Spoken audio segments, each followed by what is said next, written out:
sumasalaysay niya yung tunay niyang karanasan sa kabanalan. Again, hindi po fabricated, kagaya ng ginagawa nila. At saka yung tunay na buhay, meron pang nakaano kayo, meron pang tumutulog. Kasi pag totoo yung kinukwento nyo, may tugtog yan, walang tugtog yan sa ulo. Dahil ang sasapul sa kanila, hindi ikaw yung kabanalang galing sa Diyos na bumubukal galing sa Diyos. Sa puno, kasi punong-puno ka ng iyaya. Natubod niya yung tanong nila. Pero, natubod ng tao ito, yung tatlong palawaga, sa tulong din ng Diyos. E paano naman ako magiging ganon? Yun ang tanong ng kanila ko. Paano kung matutularan yung kabanalan na yun? Pero sasabihin sa kanila, mga kapatid, samantala muna tayo natutulog sa gabi ito. Bukas na lang ulit tayo mag-uusap sila. Hindi. Ayun. Kaya hindi ka po pwedeng magpasok eh. Magtatanong sila, paano? What they must do? Ano ang gagawin namin? O sige, pwede pala. Kung pwede, ano gagawin namin? Yun yung tanong sa second day. What they must do? Ano ang gagawin namin? Ito, sabihin ng prosecutor. Ano po ang gagawin natin? Ano po yung unang rolyo sa ikalawang araw? Study. Kaya po, tinatawag natin yung formation.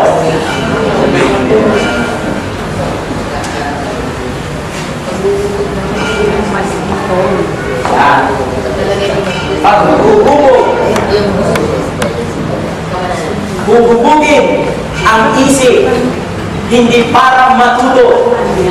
Yun po yung maling connotation kung minsan, yung mga nagro-rolyo na sa nagbibigay ng apologetics. At yung apologetics will just steer the mind of the candidate. Imbis na makatulong, ang natatanong sa isip ng mga kandidato, dapat parang labanan yung mga kumakalaban sa aming religion. So mag-aaral siya ng Biblia, magiging apologetics na siya. Pero hindi po yun yung mensahe ng dalawang araw eh. Ang mensahe ng dalawang araw, para matugunan yung sagot. Ano yung unang-una kong gagawin? Ang unang-una kong gagawin, ayusin mo yung utak mo. Ayusin mo.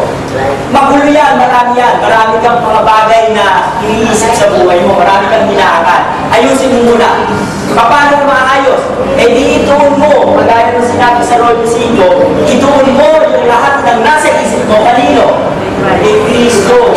Kaya nga pinapayong magbasa ka ng Biblia kahit 5 minuto, isang araw.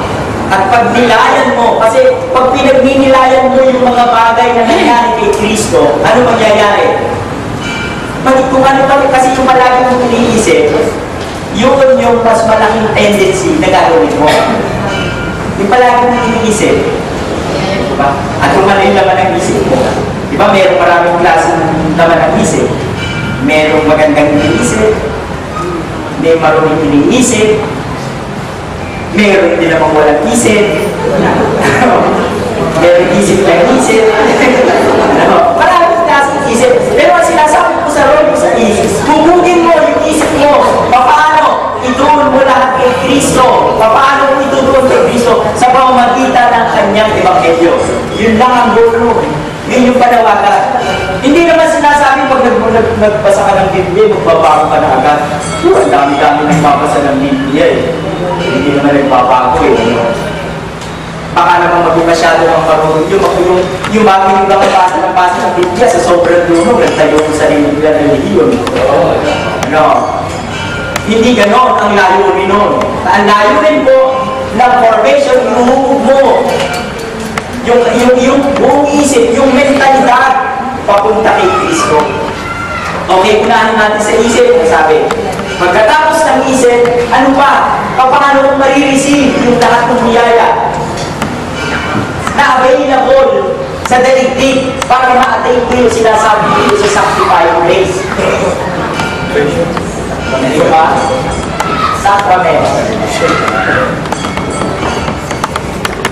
Dalawa.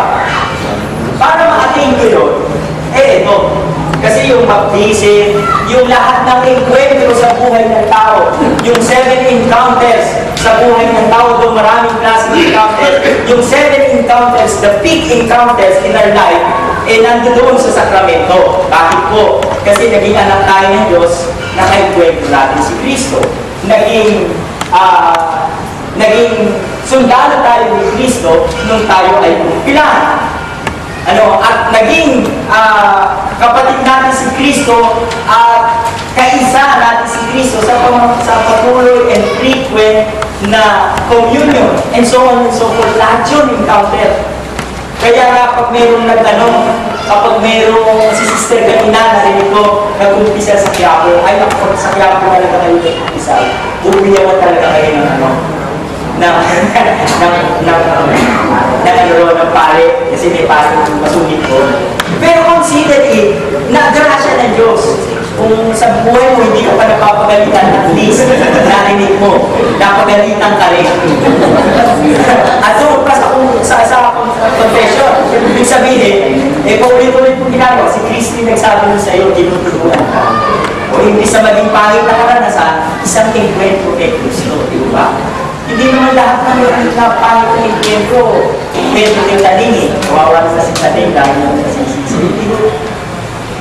kay Kristo nagkagal. Iba't iba lang yung paraan. Depende sa kapasidad at kakayahan.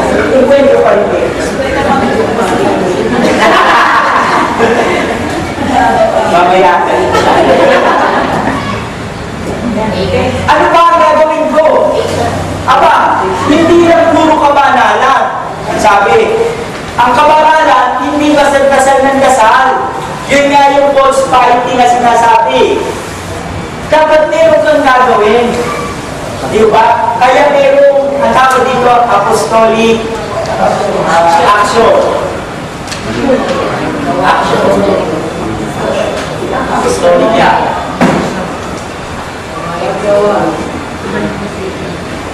Hindi lang po siya paggawa kung hindi apostolic action. Bakit po sinabing apostolic action? Kaya sinabing apostolic action, ang gagawin mo, hindi yung gusto mo. Kasi may tendency na gano'n eh. Kaya tumami yung posilutin. Dahil doon, gusto namin gawin yung gusto namin. Pwede gawin mo, wala pang pumipigil sa'yo. At sige gawin mo yan, apostolic action ba yan? Action yan, pero hindi apostolic. Bakit? Pag sinabi mong apostolic action, ito ay may kinalaman at ito ay sa ilalim ng simbahan. Kaya sinasabi, the Cursillo movement is a movement of the church. Pag sinabing apostolic action, may kinalaman ng simbahan sa ginagawa ko. Kaya may kinalaman nga ba sa ginagawa ko ng simbahan? Kaya ako nagkaroon ng konting struktura ang dito sa Cursillo, nagkaroon ng sekretariat. Ang sekretariat ko ay kamay lang ng obispo. Ibig sabihin, lahat ng inclusive, alam ng obispo sa pamamagitan ng sekretariat. Doon po nagiging apostolic yung action. Ano yung action na gagawin? Very simple lang para sa kursilista. Lalo na sa mga bagong gagraduate na kursilista. Simple lang yung gagawin mo, hindi ka naman bibigyan ng Diyos muna ng masyadong malaking trabaho. Simple lang, make a friend, sinabi na natin kanina. Make a friend. Be a friend. And bring your friend to Christ. Yun ang gagawin mo. Di po ba kahit sino kaya gawin niya? Makipagkaibigan, maging kaibigan, at dalhin yung kaibigan kay Kristo. Pero majority ng mga kursilista, walang kaibigan, kaaway ang kaibigan, at ayaw dalhin kay Kristo yung kaibigan. Kung mauna ako, ako na lang. Pero yun lang po yung action na hinihingi. Kaya yung action, 5 at saka yung 8. May ano yan? Di ba sa 5, binabanggit na yung 8, paggawa, kabanalan, paggawa, pagkaisahan, pag-aaral, tatlo yan. Pagkatapos, okay, kaya kong gawin yan. Teka muna, sasabihin sa iyo ng konsigo, sa mga kandidato ng konsigo. Teka muna, akala ko madaling gawin yan. Hindi. Bakit? Kasi habang ginagawa mo yan, may pipigil sa iyo. Yung obstacles. Pipigil sa iyo, kala mo pagiging Kristiyano, masarap? Hindi, oy. Ang dami dyan, mismo kasama ko pa, obstacles. Mismo kasama ko pa. Pero kung totoo ang Kristiyano, huwag mo silang intindihan yung Panginoon. Ang sentro ng buhay mo si Kristo. Pero iba dyan, pinagbibintang ang awit. Ang importante, Kristiyano, pagdasal mo ng pagdasal. Imbis na maging kaaway mo, magiging kaibigan mo. Meron dyan, kala mo kung sinong malinis. Marumi pala. Okay. Ang importante, ginagawa mo yung binigay sa iyo. Ano yun? Gusto mo kasi makuha yung buhay ng Diyos. Yung buhay ng Diyos. Pag nalagpasan mo naman yan, doon ka makikilala. Doon ka makikilala kung ano ka. Ano ka? Leader ka.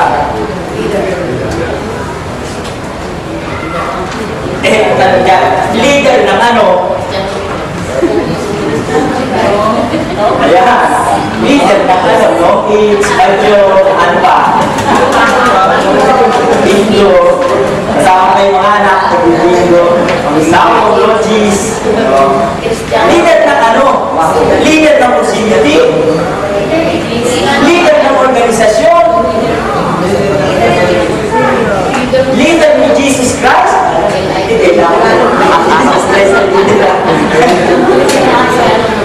Leader saan? Leader sa Bible Bank. Okay, mag-ingay, pakatuloy nyo lang ito Ingay kayo. Leader saan? Sa mga gawain Kristiyano, wala ko nga sinasabing gawain Sinasabi pala, kung paano mo makukuha yung natin sa unang araw, wala pa sinasabing gawain. Meron na ba kayo narinig na gawain sa 2 araw? Wala pa! Sinasabi pala yung dapat sa isang tao. Wala pa ng trabaho. Ano po, leader saan? Sarili. Sarili. Bakit naliligaw ba kayo? Leader. Leader saan? Ano na yung sagot? Meron na bang pamayanan na sinabi? Leader naman, leader. Hindi niya.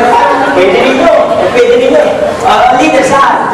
Family mo. Leader ka saan? Okay, follow the leader. Leader saan? Group leader. Leader na ano? Group yun ng group leader. Wala pa nga po Nasa Diyos na lang tayo Leader ng Kristo.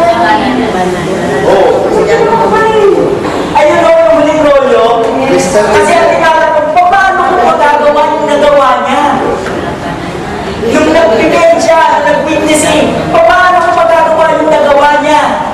Ito, formation, sacrament, apostolic action, lagpasan mo yung obstacle, magiging leader ka saan? Bala na. O, dinakuha mo. Dinakuha mo. Hindi ka leader na mag-uutos. Hindi. Leader ka sa kabanalan. Doon kasi makikita sa buhay mo kung ano ka at kung sino ka. Doon makikita sa isip mo kung ano ka, kung sino ka.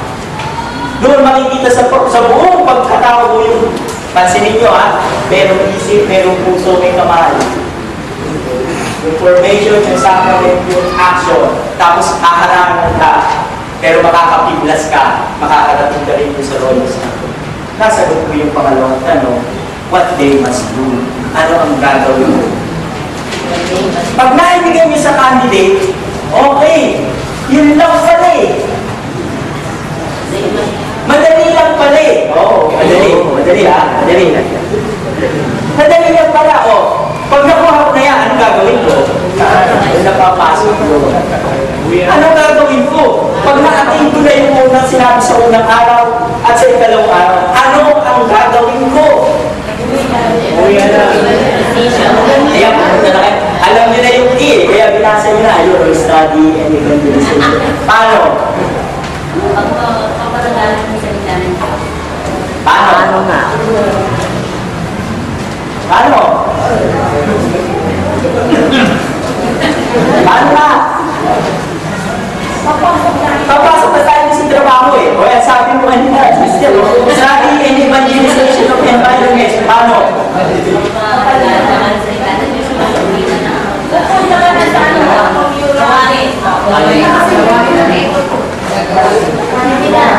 Pag-aaralan mo muna. Yung isang bagay, bago mo pagbuhin, kailangan mo munang maintindihan para yung pagbabago magiging natural. Kasi pag pumunta ka na, bigla mong binago, dalawang bagay yung mangyayari sa'yo. Maaaring masiraan ka ng ulo kung ikaw ang magbago ulit. Kaya iintindihin mo muna. Teka muna, bago ko pagbuhin ito, anong pagbabago ang gagawin ko? Iintindihin mo muna yung isang bagay bago mo pagbuhin. Hindi ba sa pagbuhin mo na lang, dadating ka rin, may hawak ang Biblia? Mga kapatid! Ang sabi sa talata, sabi sa ikaw, pag-aralan mo na. Halimbawa, pagbuhin mo, sa konsilyo, yung papaligiran. Yung pinanggalingan ko na papabuhin ko. Paano? Pag-aralan mo muna. Pag naiintindihan mo na, ano ba yung takbo ng utak ng mga tao dito? Ano ba yung paborito ng mga tao dito? Pag paborito ng mga tao dito, paano mo silang manyinikaya? Paano? Kaya meron po Rolyo 11. Binibigay yung equipment doon sa mga candidates kung ano yun at kung paano yung gagawin nila.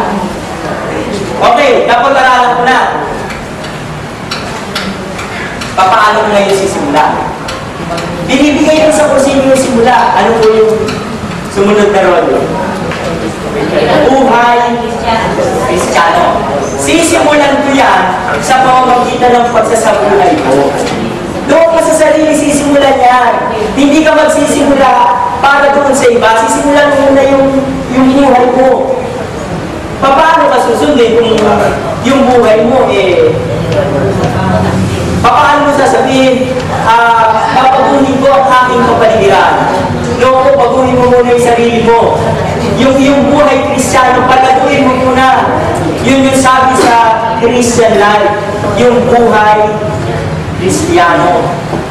Yun muna, doon ka ngayon magsisimula. Sa kapit-pakayan mo, halimbawa. O kaya doon sa workplace, sa trabaho mo. Halimbawa, nagtatrabaho ka sa saan ba yung maraming photo? Ay, wala masyado dyan. Ulo-ulo. Boston!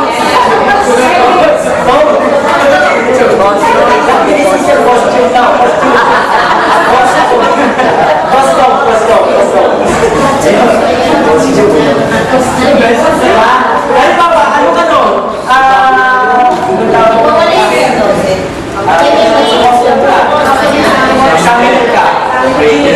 Ikaw yung magsimula. Kung malaki kang pumoto, liitan mo muna. Hindi mo naman bibigla eh. Liitan mo. At least lumigay. Di ba? Hinahinay. Pagkatapos mo, kaya yung liitan niya. Kasi Brad, silista lang ako. Yes. Joke lang. Baguhin mo yung sistema. Sa sarili mo muna at try mo. Pwede ko bang gawin na hindi ako mamoto? Pwede ba? Pwede. Pag pwede sa akin, pwede rin sa kanila. Sa sarili ng pagbabago. Ang lahat ng pagbabago. Ngayon, kapag yung pamumuhay ng yung sa sarili, kung pwede bang tumagal ka na nag-iisa ka lang, babagsak at babagsak ka, hindi po pwede nag-iisa ka. Kailangan meron kang taga-alalay para pag natapa ka, may taga-tayo ka. May tanong yun. Opo. Ano po tanong yun?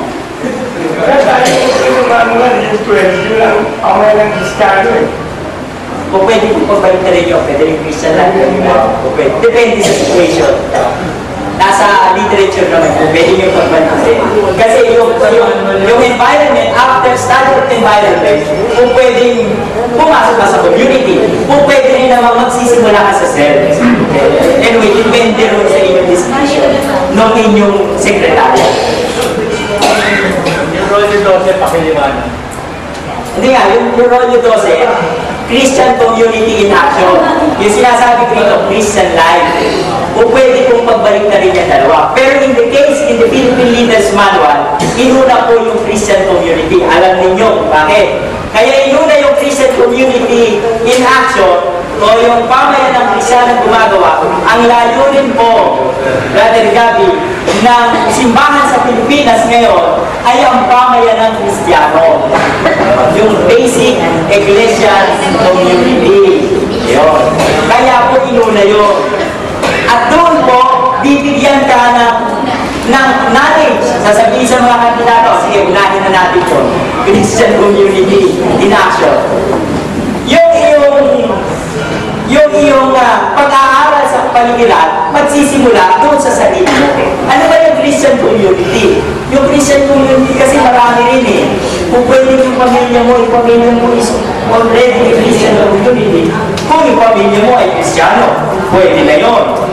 Pero kung meron ka talagang pamayanan, doon magsisimula yun. Yun yung tutugon doon sa pag-eebanghelyo nung pinag-aralan mong kapaligiran.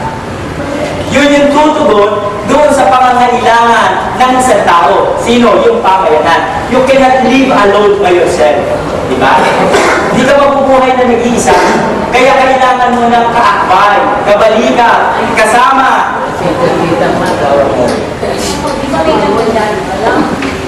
Oo, yung kabalikan. Wala ba ulit tubig? Ayan. Lahat yun, magagawa natin at posibleng magawa. Kaya nga sinasabi natin, hindi pwede na makapagtyaga ang isang tao nang nag-iisa. Kaya ang gagawin ng kursiga, sige, yung mga candidate kayo, kaya ko na yan, gagawin ko na yan. Sasabihin mo nasa isip ng kandidato. Kaya mo na ba? Oo, kaya mo na. Paano sisimula? Sisimula yan dito, sasabihin ng kursiga. Bibigyan ka kayo ng instrumento. Yung instrument.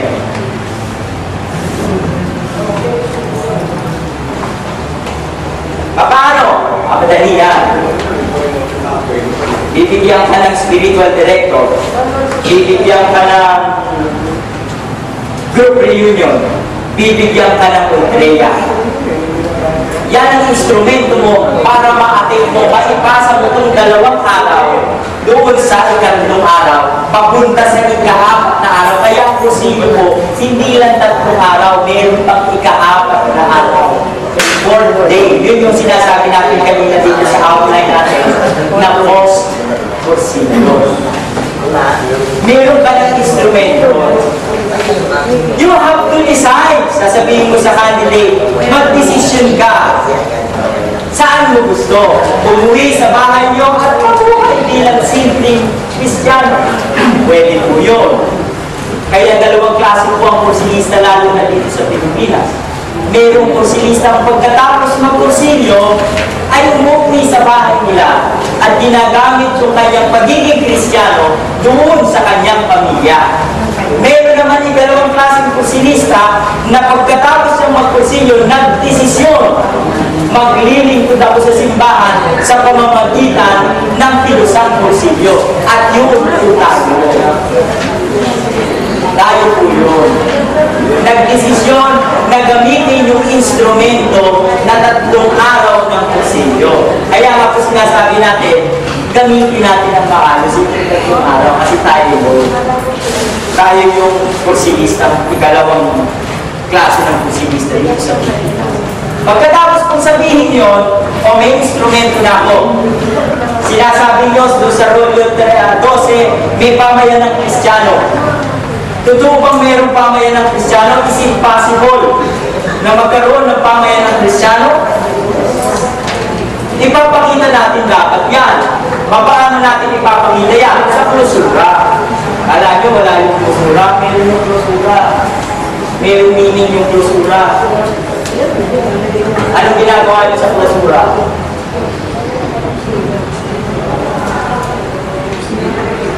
Anong ginagawa nyo?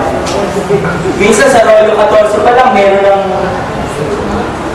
ng humihilaro sa candidate eh. Hindi niya na nakikita yung klosura eh. Hindi niya nakita yung klosura. Eh kasi hindi rin naman alam ng mga civil leader kung ano yung klosura. Alam ko ba ninyo na ang salitang klosura ginagamit lang niya sa mga seminaryo? Pero ginagamit sa kursilyo. Ano po yung ibig sabihin sa kursilyo? Para naman yung closing. Closing, literally, ibig sabihin yung closing. Ito yun. Drawing na lang tayo. Ito yung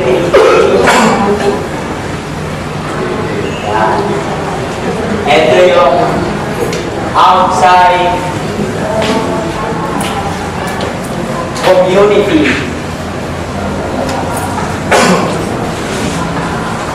Yung labas, ibig kong sabihin dito sa outside community, yung mga kursilista. Within the 3-day weekend, itong mga kursilista na hindi kasama sa team, hindi po pwede pumunta ron eh. Di ba? Hindi siya po pwede pumunta ron. Hindi siya po pwedeng makialam doon. Ang meron lang kakayahan dito, yung nagpapatakbo ng 3-day weekend. Eh ano yung gampanin nitong outside community? Ano yung trabaho nila? Pagdating mo sa klosura,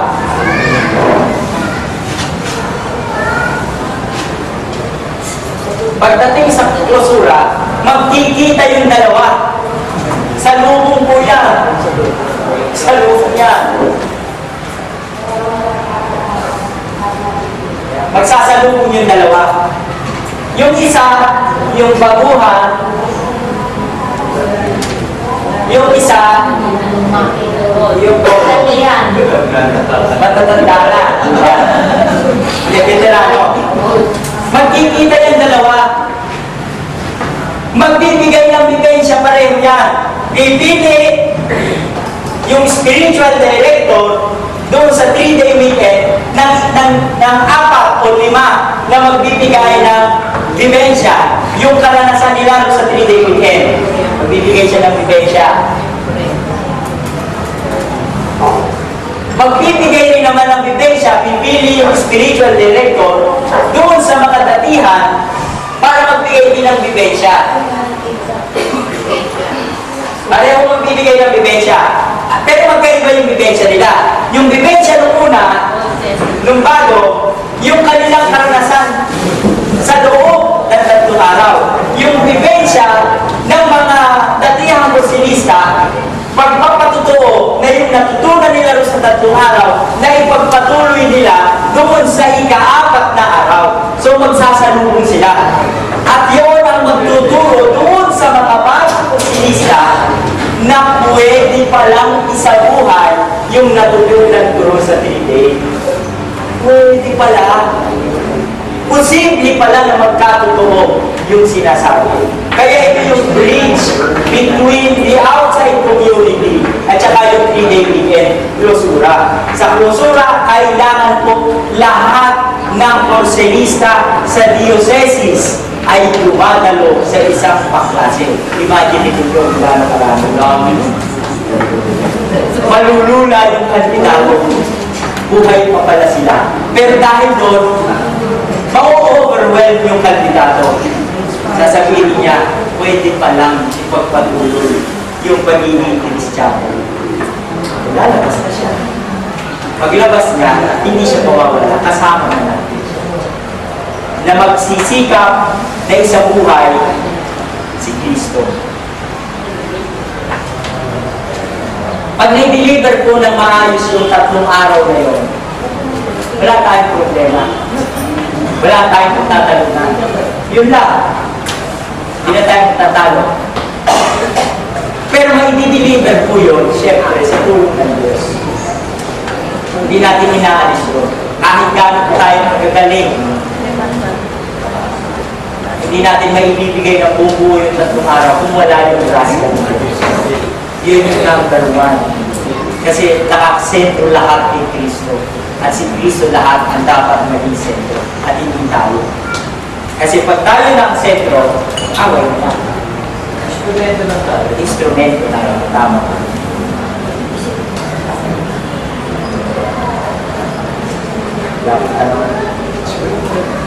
Sige, magtanong kayo, sasagutin ni Brother Boy. Brother Boy, tatanong. Tapos na po tayo. Tanong. Sige po. Brother Boy, andito ka na. Parating sa kalinawan ng lahat. Bakit inigyan ng Lord? Bakit inigyan? Bakit yan?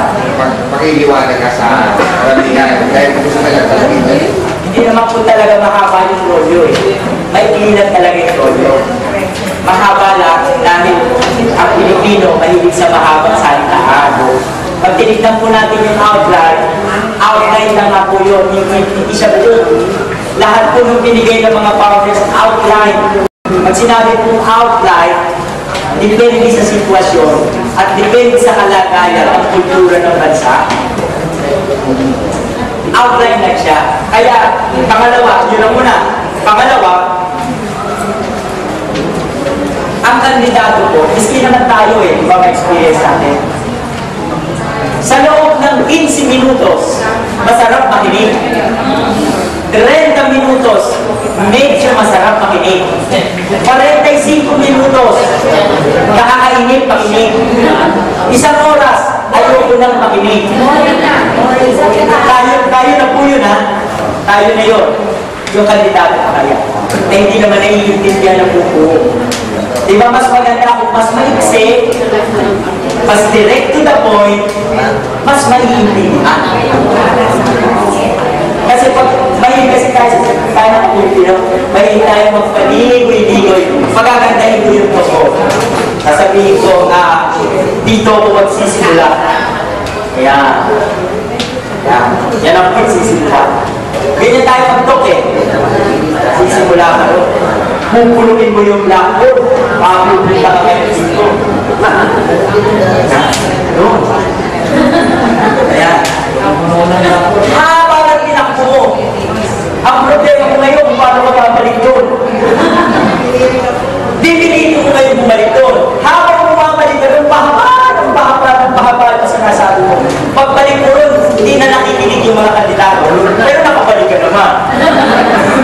Nakabalik ka naman. Hindi nga lang hindi naintindihan. Hindi nga lang naintindihan. Pero nakabalik ka. Ano yung napatunayan mo? Magaling ka. Magaling ka. Nakabalik ka eh. Pero ang tanong naintindihan pa. Okay. Kaya mas maganda, kung ano yung mensahe mo, bagsak mo na agad. Maiksi, pero malaman. Kaya maiksi natin, hindi talaga makakita. Pilgrim yan eh. Pilgrim style. At alam mo naman ang pilgrim style, sandali-sandali. Diba? Minsan nakaupo ka sa barko, naglalaya, papunta rin sa isang destinasyon, papunta rin sa Santiago de Compostela, nagkukuhan sila. Eh, huminto na yung barko, kailangan ng buka, huminto na sila, may sila. Tapos habang naglalakad na naman sila, nagkukuhan, pinapagod. Umupo naman, pilgrim style, kaya maraming sila talaga. Hindi ko pwede mahaba. Opo, tama po.